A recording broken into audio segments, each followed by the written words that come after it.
Hello, everyone. Today is Thursday, January 22, 2026, and I'm Brian Tokuuke, Portfolio Manager here at the Rice Partnership. And with me today is Orest Saikevych, our Chief Investment Officer of the Rice Partnership, who will be giving us a recap of 2025 and our market outlook for 2026. Hello, Orest. Well, hello, Brian. Happy New Year, everyone. Awesome. So let's kind of get right into it. Orest, do you mind giving us a recap of what's transpired in 2025? Okay. Well, the year 2025 featured volatility, although the markets did pretty well overall. Early in the year, we had our scare with DeepSeek, the Chinese AI phenomenon, and also Liberation Day in April with the tariffs. We bounced back from that, and the market had a vigorous rally until the fall, at which time we had a new variable, and that was the government shutdown, where there were furloughs of government employees and also no economic reports coming out. So really, economists didn't know how the economy was doing. But after the shutdown ended, and the furloughed workers came back, et cetera, it turns out that the economic reports recorded very little change from the pace of the economy. So overall growth, believe it or not, was quite strong. Third quarter GDP came in at 4.4%. So far, it looks like fourth quarter may be over 5. We'll see. Okay, that would be really something. With regards to the unemployment rate, it's still no hire, no fire type of environment, very static as far as that's concerned. PCE core inflation, which is what the Fed looks at, for the third quarter was 2.9%. We don't have the fourth quarter number yet. May come down just a tad, but remains a little bit too high for the Fed's comfort. Other tidbits, interestingly enough, tariffs haven't contributed too much to inflation, and certainly if they don't by the end of the first quarter of this year, they probably won't do too much more. And also another positive is there is a bump due to productivity. Productivity in the third quarter came in 4.9%. That's very strong.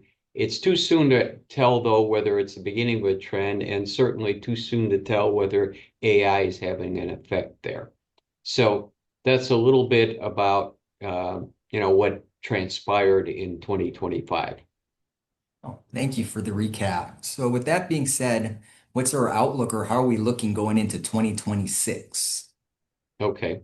So overall, we think the economy and the markets will have another good year, although 2026 will continue with a lot of uncertainty. Uh, Chief among them is the composition of the Fed, the status of the Fed chairman. We're going to have a new chair come May. We don't know who that is yet. And also, uh, one of the governors, Lisa Cook, her case for the is up before SCOTUS, the Supreme Court of the United States. The administration wants to fire her, and she's fighting it. And we don't know how that's going to turn out yet. It appears that the justices were skeptical of the government's claim, but we'll see with regards to that. Also, in front of the Supreme Court is the status of about half of the tariffs that have been instituted, about 133 billion out of 271 billion. Those tariffs may be disallowed. Ruling is due any day now. Also out there, and it's more kind of a little bit of a geopolitical uh, scenario is, of course, the situation we had with Greenland, where the president threatened to slap new tariffs superseding the old tariffs with the EU and the UK, which were just negotiated a few months ago. But that was called off.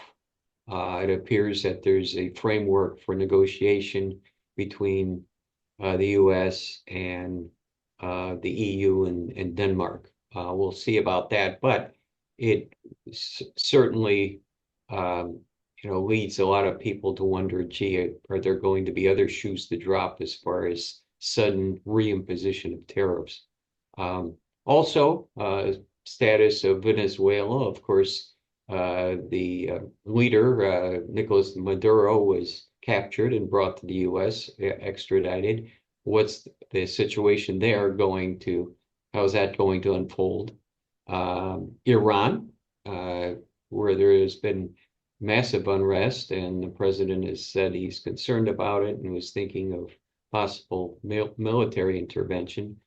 And then finally, Cuba, which the administration has mentioned that finds the current situation untenable. We'll see what happens as the year goes on. There has been a new populist direction. Up till now, the populism has tended to be more on the right wing side with regards to immigration, trade, etc. Now there are some more liberal type of populist themes that are coming to the fore, such as a cap on credit card interest rates, and also home buying by institutions, among others. We'll see where that happens. It's kind of a attempt to address inflation and posturing before the midterm elections as well.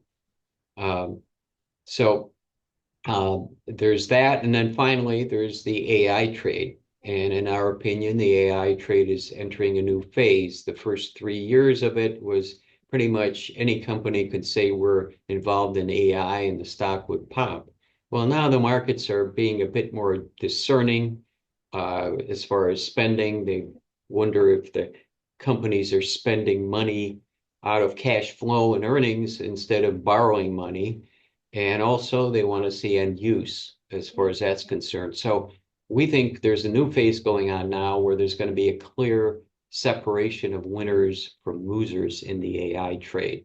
Also, there's going to be more scrutiny of usage by corporations, whether it's internal or external. Internal usage is certainly an endorsement of AI when a company uses it internally. So we'll see about that as the year goes on.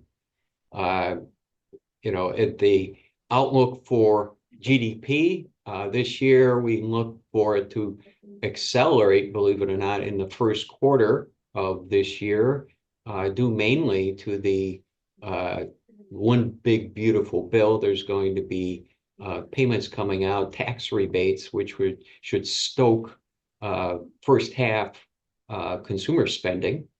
As far as the Fed's concerned, we see the Fed cutting 2 to 3 times this year. We anticipate that the Fed board is going to be a bit more dovish, maybe, than it is right now. Once again, the employment situation should remain static, no hire, no fire. Inflation may come down slightly, but it should start creeping back up in the second half. And so, we see the economy running somewhat hot this year, stocks to benefit. The Fed, as I mentioned, will cut the 10-year Treasury yield, which is not totally dependent on what the Fed does. We think the 10-year Treasury yield will remain in a range of 4 to 4.5%, possibly starting to creep up as the year goes on if inflation creeps up. And then finally, we think that volatility will continue due to Washington headline risk, or as some people call it, headline roulette. Also, keep in mind this is a midterm election year, and midterm election years tend to be more volatile because of various populist proposals that are thrown out there. that, put a bullseye on Wall Street's back. Um, but in spite of that, all that rhetoric, we think when all is said and done, the economy will do well and stocks will continue to do well. Corporate profits should remain strong this year. So overall, we would say it looks good, although patience is required. Really appreciate your time today, Oris. That's some good advice at the end. We always appreciate you sharing your wealth of knowledge, and thank you for your recap and market outlook. And to everyone viewing, thank you for tuning in. Thank you all, and once again, Happy New Year.